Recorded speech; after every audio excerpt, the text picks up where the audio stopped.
this session, but the death of his wife and moving out of the house last weekend was upsetting situation. So I'm substituting for Irving this morning.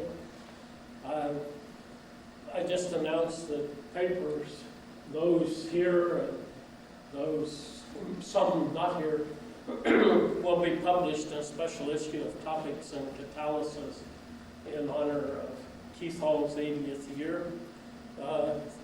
My planning wasn't very good. The middle one has already happened, but do want to continue to acknowledge financial support from Air Products and Division of Colloidal Surface Chemistry. My scheduling was not very good. Putting myself here before Dan and Fracazia and Professor Nutzinger to say what I don't know about infrared, but then Bob Isham's already set me up by saying last night that he was amazed that I'd gotten brave enough to talk about infrared.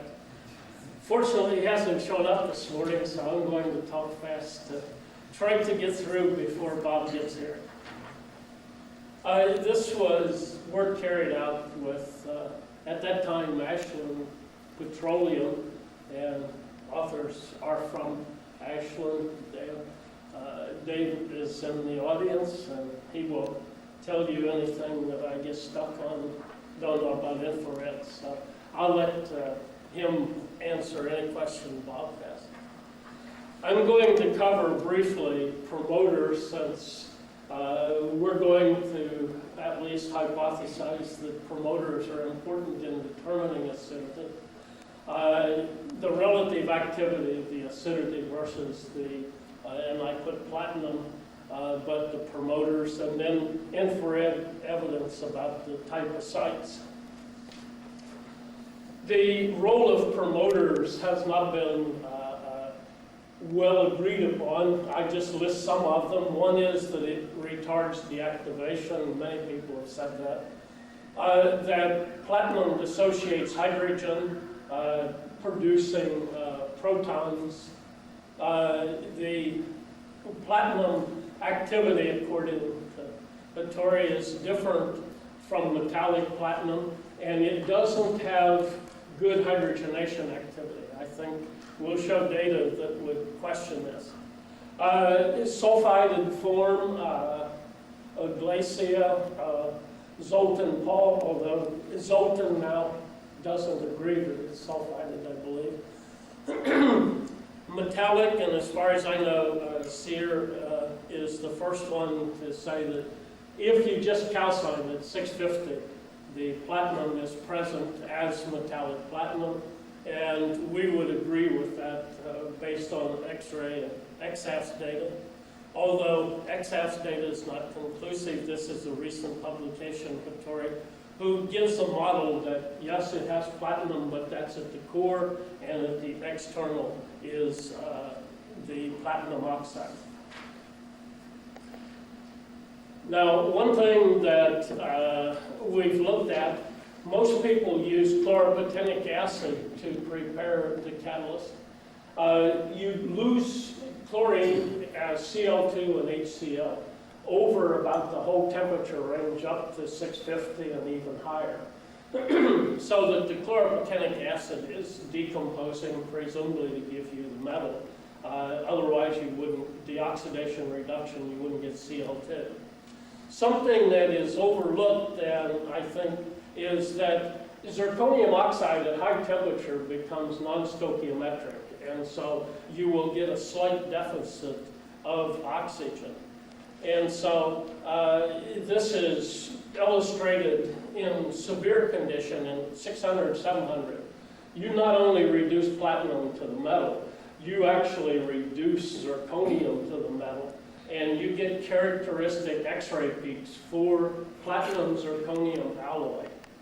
And then if you reoxidize it, you will then regenerate zirconium oxide, leaving metallic platinum. And these peaks shift as they should. We found this, other workers have found this, so non-stoichiometric platinum or zirconium oxide needs to be accounted for, I think. This illustrates difference between the oxidized and reduced promoter. If we put silver, in this case, on sulfated zirconia, if it's in the oxidized form when we run the reaction, it's much lower activity than if we pre-reduce the copper. So the copper or the silver in the oxidized state is not as good as when it's reduced, indicating again that we need it to be in the reduced form. We have run reactions under high pressure conditions in a plug flow system. I just show it so that any engineers will say at least we have one flow diagram. We looked at the regeneration, and the one I want that this can be regenerated, longer periods of activity, so if anything, we're gaining activity with time. But notice that eventually we do lose activity. Now, this run was then continued, and the question of hydrogenation at the end, when the isomerization cracking activity has decreased dramatically, we then switch to a feed which is 1-octene and normal hexadecane. Normal hexadecane conversion is low, but 1-octene is hydrogenated completely to normal octane. It does not undergo isomerization, even though we added this in olefin. And so, at least our catalyst, the platinum, remains very active for hydrogenation of olefins long after you have lost most of the initial activity for the acid catalyzed reaction.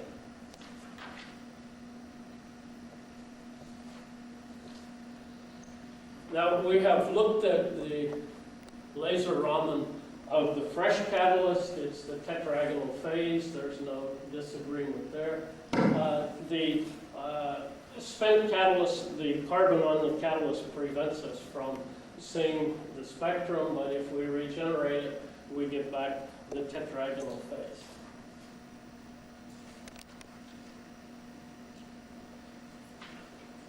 The catalyst, after it has been aged, going through 3 cycles of regeneration, it has carbon on it. It's much lower than you get with most typical cracking catalysts, but still there is enough carbon so that you have roughly 3 carbons per sulfur in the catalyst, so that there should be adequate carbon if it's located on the sulfur to effectively eliminate activity.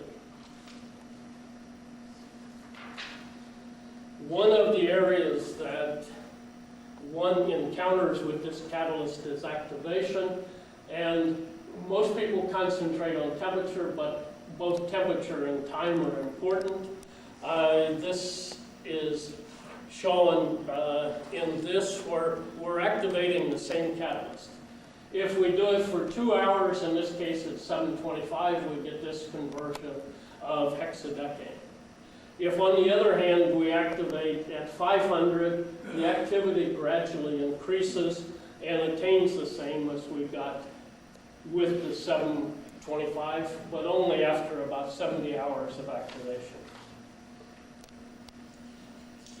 The surface area decreases, but even after heating for the 70 hours, we still have surface area of over 100. Many of the papers that you see in the literature, the surface area is much less than this, and the activity is also much less if you base it on the amount of sulfur present.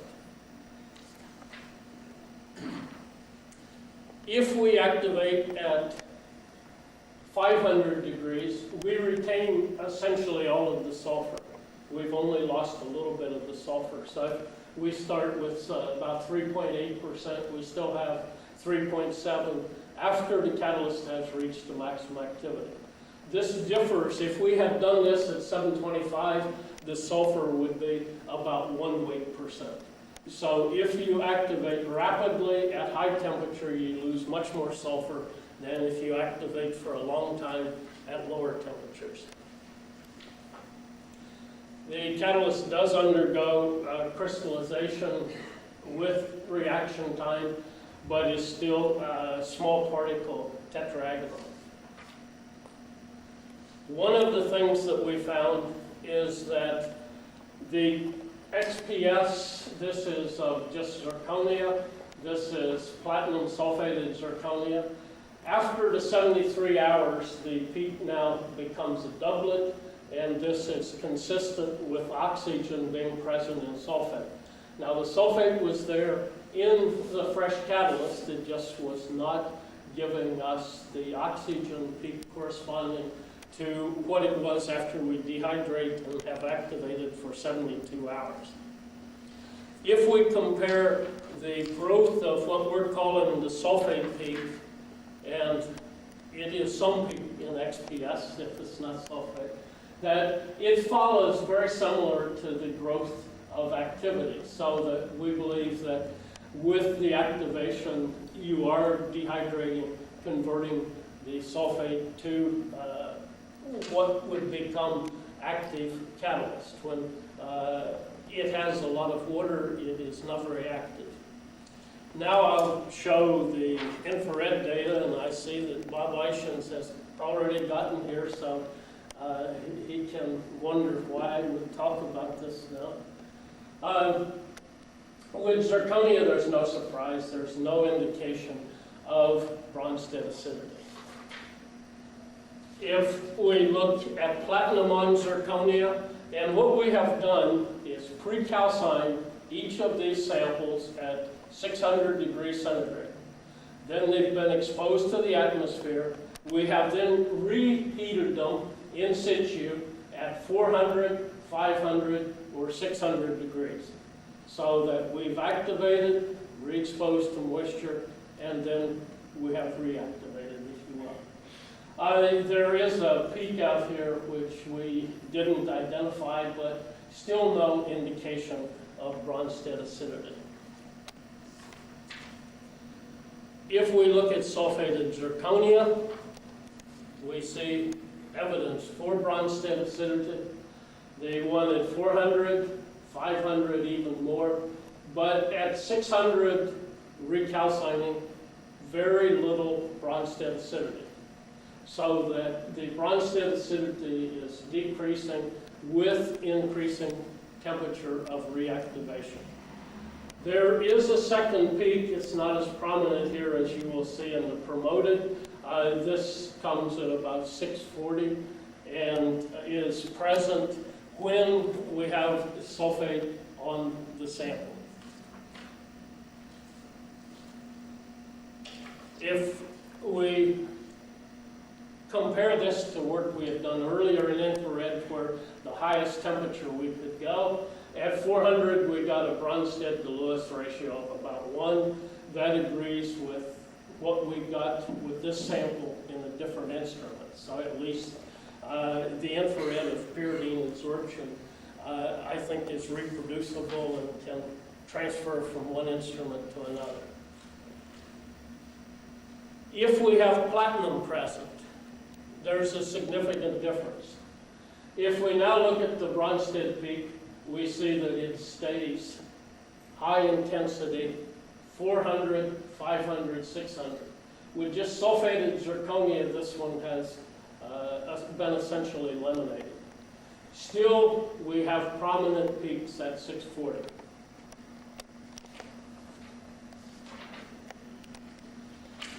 The same thing if we use sulfated iron manganese, the Bronsted acidity peaks remain in intensity even to the 600, and the peaks at 640.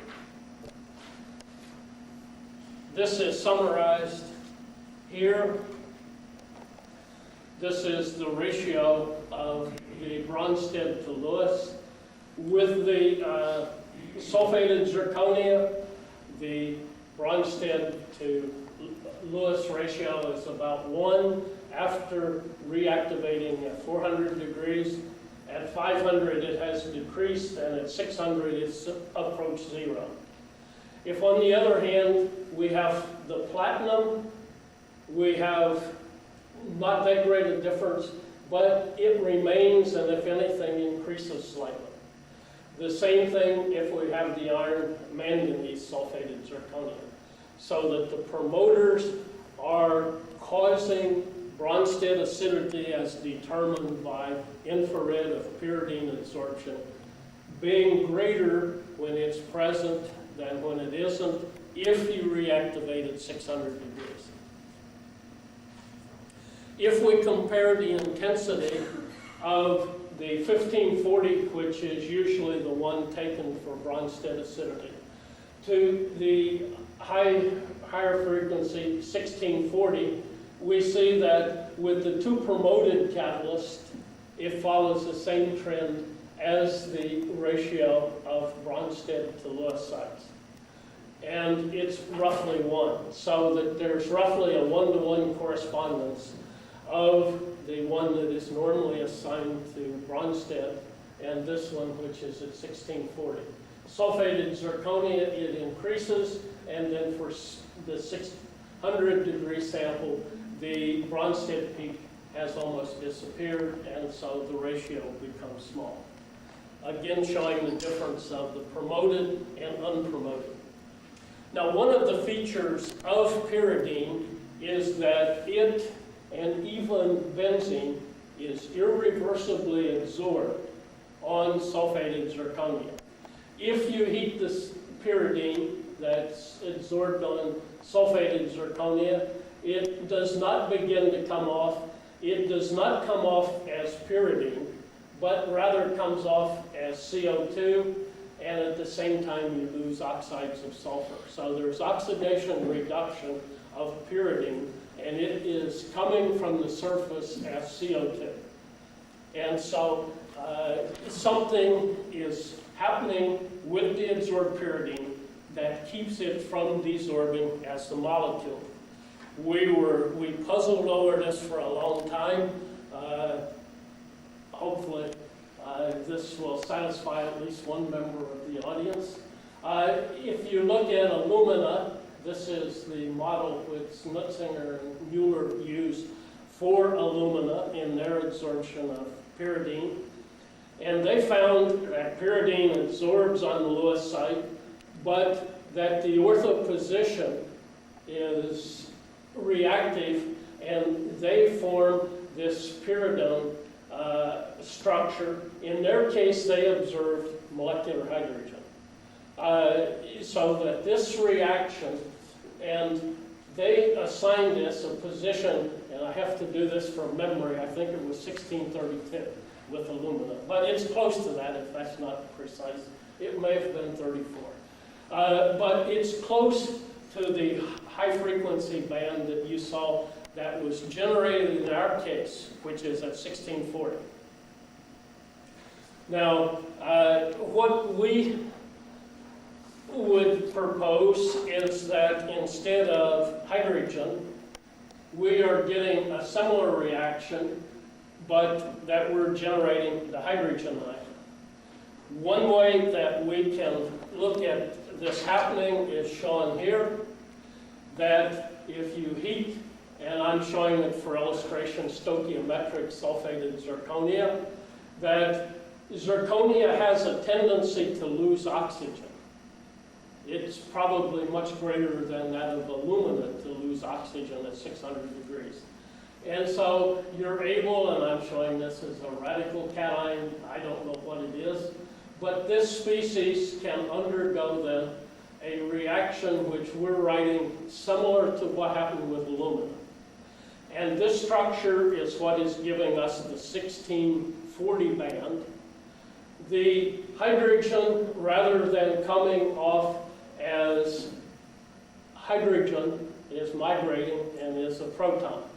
Now, this reaction is not unusual, we find, because inorganic chemists see this happening in many inorganic complexes where they put pyridine as a ligand that it will react even to give, instead of hydrogen as a proton, if you have the right transition metal, you can even get the anion of hydrogen, the hydride ion, so that, and substitution occurs in the ortho position. So that this is not an unusual reaction even for inorganic chemistry. Then we would say some of the pyridine, which is physically adsorbed, will migrate, forming the pyridinium ion, and so the ratio of 1 for the oxidized species to the Bronsted species would agree with this chemical stoichiometry. The reaction in which you use platinum sulfated zirconia, if we convert methyl butane, if you do this with silica alumina, you get evidence of hydrogen in the gas phase. Not stoichiometric, but you form hydrogen during cracking. If we run this even 50–60% with sulfated zirconia, we see no evidence for hydrogen. And so, unlike with alumina, hydrogen isn't coming from the surface, even with cracking of a hydrocarbon. And this lends support to it remaining on the surface, and so we're writing it on the surface as Bronsted acidity. And we think that the promoter helps this. It does it, and I'm showing this schematically. If you start with copper, you reduce it. First you make the copper metal plus water. You continue reducing. You make non-stoichiometric zirconium oxide. This creates the Lewis site, which when contact with pyridine forms the pyridine plus the proton, and that having this metal causes the reduction to occur more readily. Again, remember, the platinum oxide can do the same thing. Platinum oxide will thermally decompose at 650 to platinum and oxygen. This is well known in naphtha reforming for redispersing platinum. And so for the platinum oxide, when you activate at 650 or so to remain platinum oxide, doesn't make sense to what it does when it's on alumina. And the zirconia is even more likely for this to go to the metal because zirconia itself will lose oxygen. We do think that the metal provides a way in which oxygen can be liberated, so that oxygen in zirconia can desorb through the platinum, and this is the reason when the promoter is there, their induction period is shorter. And finally, we think the same thing can happen when you have catalytic cracking. We have no evidence for this, so this is just a hypothesis. But if you look at cracking of methyl butane, the only product you see in the gas form, the predominant product, is isobutane. One less carbon. But you never see methane. This species that is formed, a carbon deficit, and this cracking is taking place before you've had one turnover per acid site. We're doing this in a recirculating reactor. This you can look at as the induction period during acidity. You're one carbon short. Ola saw, but didn't make any comment on this, with superacid HF SBF5. He passed normal pentane, got isobutane, one carbon less, but as with a number of his, he doesn't give a mass balance, and so what the other carbon went, I don't know. This again is showing what, and this is one way that we could say that this happens. You have, stoichiometrically, there's a CH2 left over because we never get the olefin, we only get the alkane. And that this CH2 can presumably function the same way, and this could be an explanation for the induction period with sulfated zirconia. With time, this reaction is generating Bronsted acidity. You start out, you have essentially no Bronsted acidity. If you use pyridine in the infrared, it will take a long time. We have the time to react to generate this acidity. If you do it with the alkane, this will be slow, and so the formation of this proton could be slow. I will stop at that point since I have hypothesized enough to irritate most, and so I will close.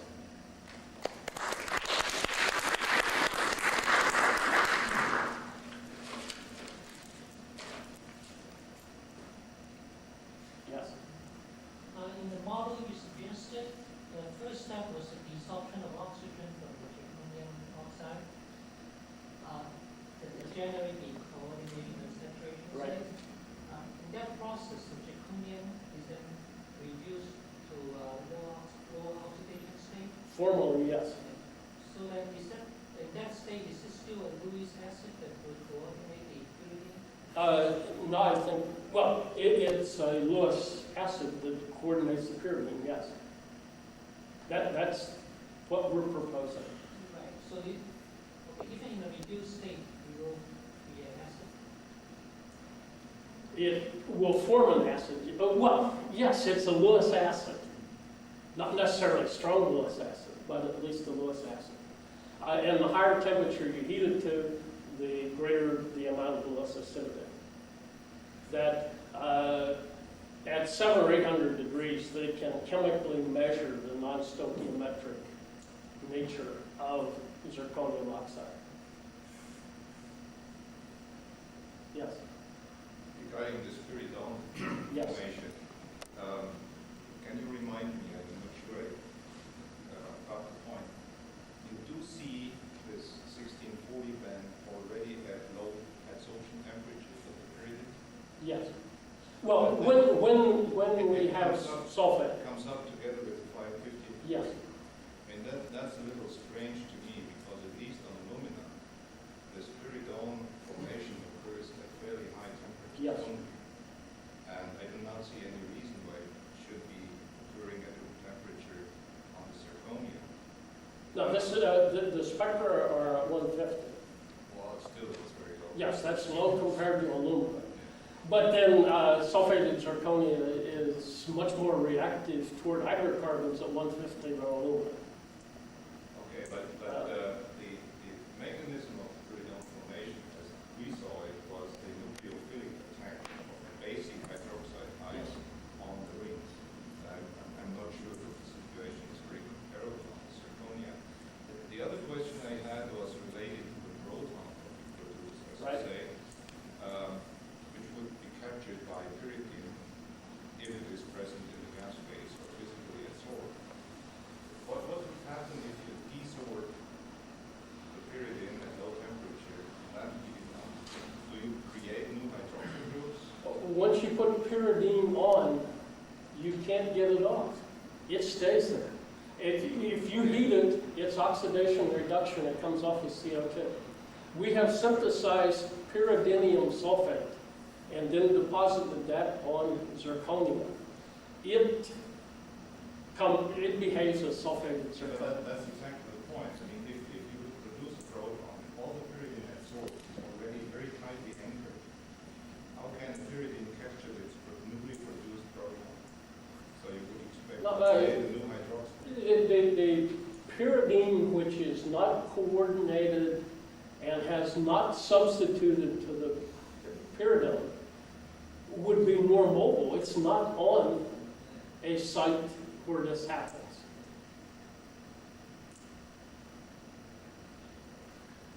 Let me get Dick, since he wants to say some nasty thing about infrared. Go ahead. On the desorption of the pyridine, what are the products that are coming off? Do you get SO2 coming off? You get SO3. Anytime you have SO3, you see SO2. You see SO. But You put a mass spec on there, find out what's coming. Yeah, that's what I was showing at the bottom, was the mass spec. Yeah, I went fast over that one. But I'll show it to you. We have done the TGA So, and looked at the products coming off. my question is, when you take that sulfate off, what happens to the activity? Oh, you don't have activity. No, it's all gone, zero. You can't regenerate. No, well, you can regenerate. After you've taken that sulfate off. We've never actually, well, if you go to 650, you lose all the surface area. When you lose that surface sulfate, the surface area is gone. And so the activity depends on surface area. So the answer is yes, if you do it thermally, you're not going to get it off. If you do it with oxygen at a lower temperature, if it's carbon, then you retain activity.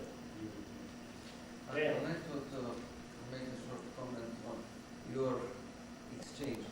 If you have some pyridine which is floating and is able to take that proton which is produced by that pyridine, which forms pyridone, then you should be able to dissolve pyridine B, because pyridine B was not in the situation which gives pyridone, which is forever retained. So you have, in your previous response, you admitted to two kinds of pyridine. Yes. But previously you said, no, there must be only one kind of pyridine, because no pyridine comes off. No, I didn't So how do you say, get out of it? no, I say if you remember, we put pyridinium sulfate, where we know it starts out as pyridinium. When you absorb it and you heat it, you get to 600 or so. It is behaving similar. You do see pyridine coming off at low temperatures when it is the pyridinium ion that you have added to zirconia. There is still enough left that it comes off as CO2 when you get to 650. But at the low temperature on the slide I showed, which I didn't emphasize, you do see a hump of pyridinium sulfate coming off, or pyridine coming off, mass of 79 at about 200 degrees, where it would come off if it wasn't on zirconia. So some of the pyridine that is present when you add it as the dipyridinium sulfate does come off as pyridine.